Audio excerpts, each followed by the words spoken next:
I was just writing my statement. What's the takeaway? Take away from what? I mean, it depends how you want to look at it. I Hmm. mean, the legality of it is they had an enemy of the state with them. They threatened to blow up a building along with blow up cops if we went near the door, and then tried to escape in a military helicopter. But morally, if someone had have corrected my call and told me they witnessed the besties get into that vehicle, I wouldn't have shot it down. I mean, it's as simple as that, right? I think the From circumstance it, of how quickly everything progressed and our lapse in communication, having to juggle the broadcast versus our actual radio. I mean, the situation is right. Individuals knew that I was relaying comms from what was happening on the camera. There was a crossfire off the camera. The only individuals that were on the camera at the time were the Faceless. They destroyed the camera. A few seconds later, they say, they've just got into the Chinook. Shall we shoot? Now, this is a very unique scene and one that, you know, as High Command, we needed to act on fast. I quickly in my head put one and one together. The Faceless was last seen on the camera. There's a call saying they've left, and the vehicle that they got into was the military vehicle up front, which you would have thought was the Faceless's vehicle, not the besties. Because so when they asked should we shoot, I said yes. Hmm.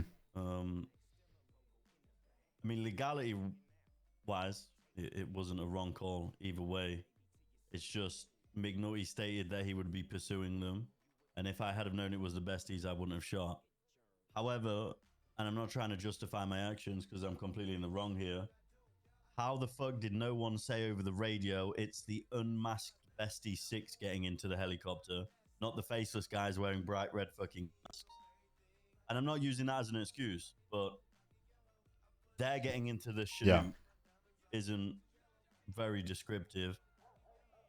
But on the other side, I should have known better than to make a call based off bad information, right? It's a catch 22. Yeah. I mean, at the end of the day, if it happened, it is what it is. We go through with it and see it through, and what happens next comes anyways. I mean, like I said, it's more of a moral thing. As a police department, we've not done anything wrong. I just feel bad. I stated it was an enemy of the state when it wasn't, right? What's more fucking annoying outside of all of this is the fact that I told them to set up a perimeter. We had Air One, um, and I bet everyone was so fucking nose deep in the camera that no one was looking at the back door, and the faceless assets quite literally got away. And then not only did they get away once, they then got away again. Yeah. I could say that being the case. I don't know really what happened in Mirror Park. I was tied with the 95s that we had, but I was listening to some of it. I mean, the thing is, right? Someone had to make the call. I made the wrong call. That's it. You know? Yeah, I mean you can go at it back and forth as long as you want, but you know, everything happens very quick that it's easy to look back at it after the fact and see what you could have done better. When realistically, what you had 2.5 seconds in the moment to process everything that was happening, everything you That's just it. heard, and just make a decision. That's it. I mean, and I made a decision based off bad information, which again is my fault. I should have asked for further information.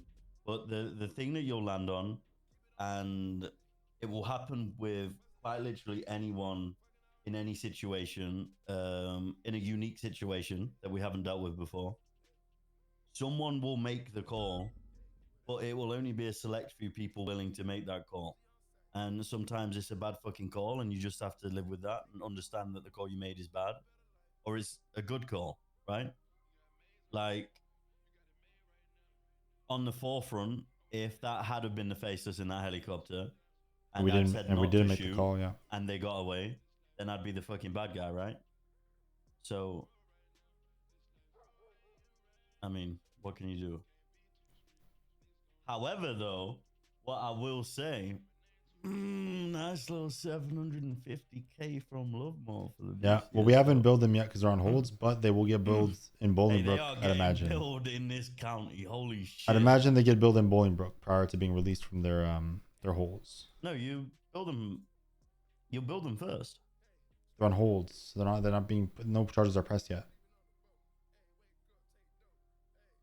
I mean, you can do it either way, right? At the end of the day, Lovemore has possession of a firearm class 3. Yeah, he's gonna get billed like prior before he leaves Bolingbrook, anyways. Yeah. No, yeah, that's fine. You think about all 6 of them, right? All however many of them were. Do you have any food? Yeah. I guess we had some interviews. Is that why there's a whole conglomerate of people up front? Yeah, well, I'm pissed off about that as well. That we missed the interviews? No, I'm not pissed off I missed the interviews. I stated on the radio, we need all 77s here. This is quite literally an enemy of the state. And Daisy was like, oh, they're doing interviews in the BCSO right now. I was like, well, tell them that this is way more fucking important than a few interviews. And then they continued to do interviews and didn't show up. So, good fucking job, you know? That interviewee could have waited 15 minutes. If we had the correct amount of units, we might have been able to pursue it, Mirror Park, and actually have apprehended the Faceless. Instead, we had 4 units who couldn't really do a whole lot. And our best units, such as yourself, dealing with 95s. Listen, every single thing, including my call and the way that this is handled, was diabolical. And I add to that, to be honest. But fuck, man. Yeah. Yeah, I mean, he's taking accountability, right? And obviously, I'm not going to lose my job over it, but it's more just a feeling thing, you know? Oh, yeah, the job's fine. It's one of those. I mean, we can circle on this all day. Looking back, it's like I could have said, you know, they said they're getting into the helicopter. I could have literally said, who? And that would have fixed it. I mean, there's a million things I could have done better.